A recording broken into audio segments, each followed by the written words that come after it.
Bonsoir à toi et bienvenue dans cette nouvelle vidéo. On t'avait prévenu de l'arrivée de ce nouveau concept. Alors ferme la lumière, installe-toi bien sur un canapé ou allonge-toi sur ton lit et écoute-moi parce qu'on est parti pour une nouvelle histoire. Ce soir, je vais te conter l'histoire de Sophie. Étant en école de commerce, elle a décidé pour l'une de ses dernières années de faire un échange Erasmus. Sans dire directement de quel pays il s'agit, elle nous précise qu'il s'agit d'un des pays de l'Europe de l'Est. Sophie se décrit comme étant une personne au caractère et au physique plutôt banal. Elle a de longs cheveux blonds, des yeux marrons en forme de noisette, une taille élancée et elle aime se faire par-dessus tout des nouveaux amis. Comme beaucoup de jeunes de son âge, elle est passionnée de voyages, elle est passionnée de nouvelles rencontres et de nouvelles aventures. Cette expérience tombe à pic, elle a absolument envie de finir ses études avec une bonne expérience d'échange. Sophie ne connaît que quelques mots de la langue du pays en question. Elle communique principalement en anglais. Dans sa nouvelle université, elle n'a pas de mal à se faire de nouveaux amis. Très régulièrement, comme beaucoup de jeunes de son quartier et de sa ville, elle sort en boîte ou dans des bars pour aller s'amuser, faire la fête jusque très tard et profiter de ses dernières années d'étudiante. Ne disposant pas pour autant de grands moyens, Sophie a quand même réussi à dégoter un appartement au prix modeste. Mais en contrepartie, le quartier ne jouissait pas d'une réputation exemplaire. Il était dit, et elle le voyait malheureusement tous les jours, que beaucoup de dealers se promenaient régulièrement dans sa rue. Les appartements étaient hauts, ternes et très peu chaleureux.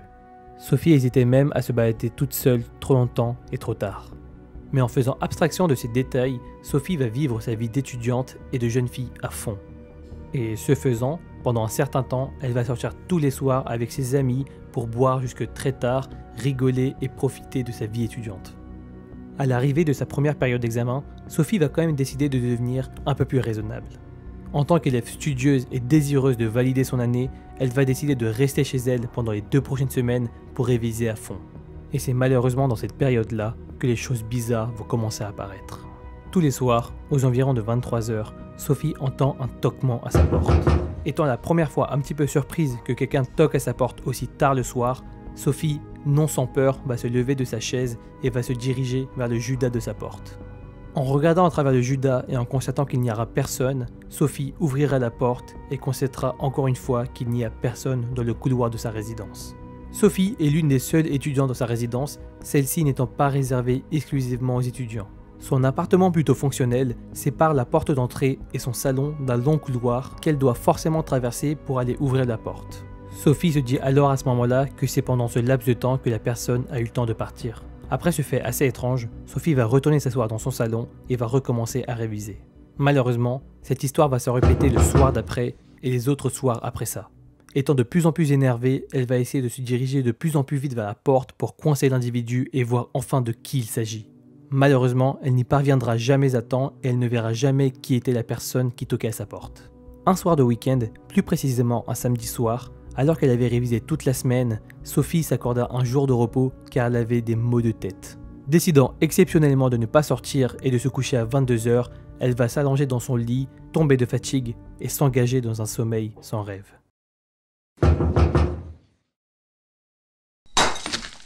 Sophie se réveille en sursaut. Elle est hébétée, elle ne sait pas ce qu'il se passe. Elle ne sait pas quelle heure il est, elle est complètement déboussolée et en cherchant son portable de vue, elle se rend compte qu'elle l'a oublié dans le salon. Malgré son réveil rapide et brutal, elle décide de faire un silence total pour écouter ce qui se passe. Sentant monter une boule dans sa gorge et des sueurs froides dans son dos, Sophie entend avec effroi les bruits de pas dans son salon. Elle va d'abord entendre des bruits légers, puis des bruits plus insistants et plus confirmés de personnes qui fouillent dans ses placards. Sophie n'est pas dupe, elle sait ce qui est en train de se passer et elle fait le lien directement. Cette personne-là devait être la personne qui toquait depuis plusieurs jours à sa porte pour savoir si elle était présente ou non. La personne devait savoir que Sophie était étudiante et devait savoir que Sophie aimait sortir les week-ends.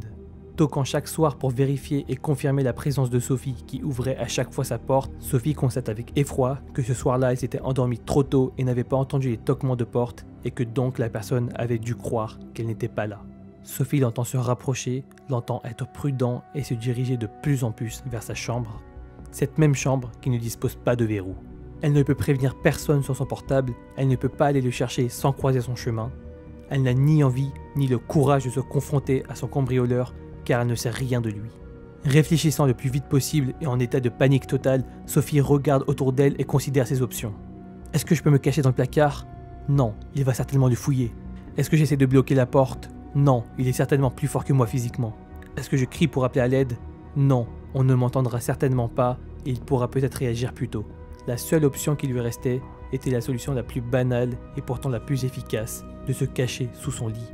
En prenant garde, le plus doucement mais le plus rapidement possible, de ne pas faire grincer son lit, elle se lève et se glisse sous ce dernier. L'individu se rapproche de plus en plus.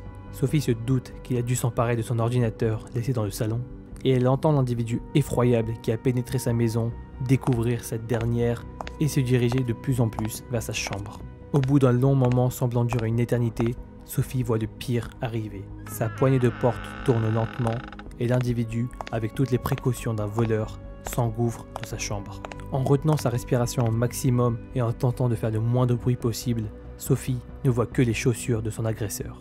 Après ça, et pendant toute la durée du séjour de l'individu dans sa chambre, Sophie nous avoue qu'elle gardait les yeux fermés parce qu'elle avait trop peur. Pendant quelques minutes interminables, Sophie va entendre l'individu fouiller sa chambre, son placard, son bureau et son lit, et par le plus grand miracle, ce que Sophie redoutait par-dessus tout, que l'individu regarde sous son lit, n'arriva pas.